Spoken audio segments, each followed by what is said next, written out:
Hello everyone. तो ये video basically उन बच्चों के लिए है जो मतलब क्वेश्चन सॉल्व तो कर लेते हैं, लेकिन उनको क्या है कि थोड़ा सा टाइम लगता है। ठीक है, बाकी बच्चों के कंपैरिजन में। तो अभी का क्या है कि जो एग्ज़ाम के पैटर्न है, जो हमारा एग्ज़ाम का पैटर्न है, वो हमसे एक्यूरेसी तो एक्सपेक्ट करता ही है कि हमारी एक्यूरेसी अच्छी हो। उसके साथ हमारी स्पीड भी एक्सपेक्ट करता है कि आप एक पर्टिकुलर टाइम में एक्यूरेट आंसर निकाल के हमें दें। ठीक है, तो अभी क्या है कि जैसे कुछ बच्चों से तो ये काम हो जा रहा है। ठीक है, कुछ बच्चे इसमें फेल हो जा रहे हैं। मतलब क्या है कि या तो वो अगर फास्ट सॉल्व करते हैं क्वेश्चन तो वो एक्यूरेट नहीं हो पाते, समझ रहे हैं, या जब वो एक्यूरेसी पे फोकस करते हैं तो उनकी स्पीड स्लो हो जाती है। ठीक है, तो इस वजह से क्या है, ऑब्वियसली उनके सिलेक्शन अफेक्ट होंगे। ठीक है, हाँ, ये देखिए यहाँ पे एसबीआई लिखा हुआ है, ये एसबीआई की मिली हुई डायरी है। तो बिल्कुल ये लेने के लिए बहुत मेहनत करना और बहुत फोकस्ड रहना है। ठीक है, तो फोकस यहाँ भी रखना है और फोकस यहाँ तक पहुँचने के लिए ये रास्ते पे भी रखना है। ठीक है, तो इस वीडियो में हम डिस्कस करेंगे कि जैसे कोई भी एग्जाम हो गया, एसबीआई, आईबीपीएस, आरआरबी, सीजीएल, कोई भी एग्जाम हो, तो हर एग्जाम में अभी क्या है कि हमें एक्यूरेसी स्पीड दोनों चाहिए। ठीक है, तो मेनली हम अपनी कैलकुलेशन की जो स्पीड है, जो हमारी कैलकुलेशन की स्पीड है, उसे कैसे इम्प्रूव कर सकते हैं, हम उस पर थोड़ा सा फोकस करेंगे। तो इसका ऐसा नहीं है कि कोई स्पेशल ट्रिक है या कोई हमारे पास कोई फॉर्मूला है, ऐसा कुछ नहीं है।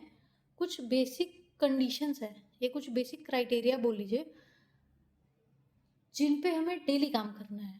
ठीक है, काइंड ऑफ एक्सरसाइज जो हमें डेली फॉलो करना है, रूटीन जो हमें डेली फॉलो करना है, जिससे by the time of exam हमारी कैलकुलेशन फास्ट हो जाएगी। ठीक है, कुछ शॉर्ट ट्रिक्स भी होते हैं जो कहीं कहीं यूज़ करने होते हैं, तो वो भी हम डिस्कस करेंगे। ठीक है, तो सबसे पहले चीज़ है टेबल,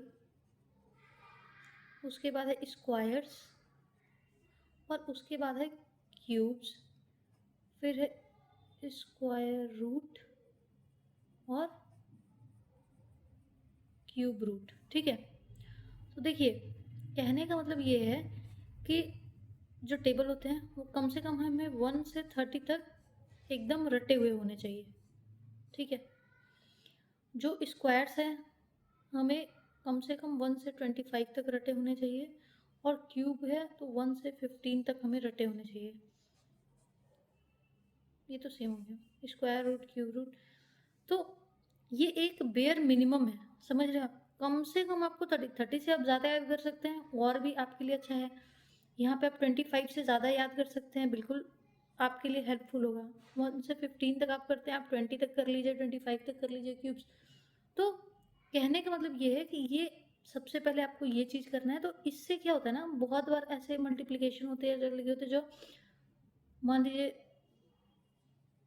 22 × 29 लिखा होता है, तो मान लीजिए आपको 29 का टेबल नहीं याद है लेकिन 22 का याद है, या मान लीजिए आपको 59 × 29 आ गया, तो अब आप इसको इंडिविजुअली सॉल्व करेंगे, उससे बेटर है कि अगर आपको 29 का टेबल याद होगा तो आप डायरेक्टली इसको सॉल्व करके अपना टाइम सेव कर सकते हैं। देखिए, कैलकुलेशन फास्ट या स्लो नहीं होती, आपको उसी में उतनी चीज़ें आपको खुद से प्रिपेयर कर लेनी है, ताकि आप अपना हर जगह पे कम से कम 1 से 5 सेकंड सेव करते जाएंगे। तो अगर आप किसी क्वेश्चन को 10 स्टेप्स में सॉल्व करते हैं और आप हर जगह 5 सेकंड का सेव कर रहे हैं, तो आप उस 10 स्टेप में टोटल 50 सेकंड अपना सेव कर रहे हैं एक क्वेश्चन में।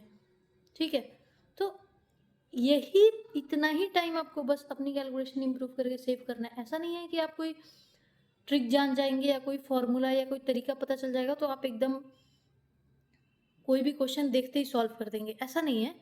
हर चीज़ का एक स्टेप बाय स्टेप प्रोसेस होता है। तो सबसे पहले आपको ये टेबल याद करना है, एक दिन में नहीं होगा, ऑब्वियस सी बात है। आपको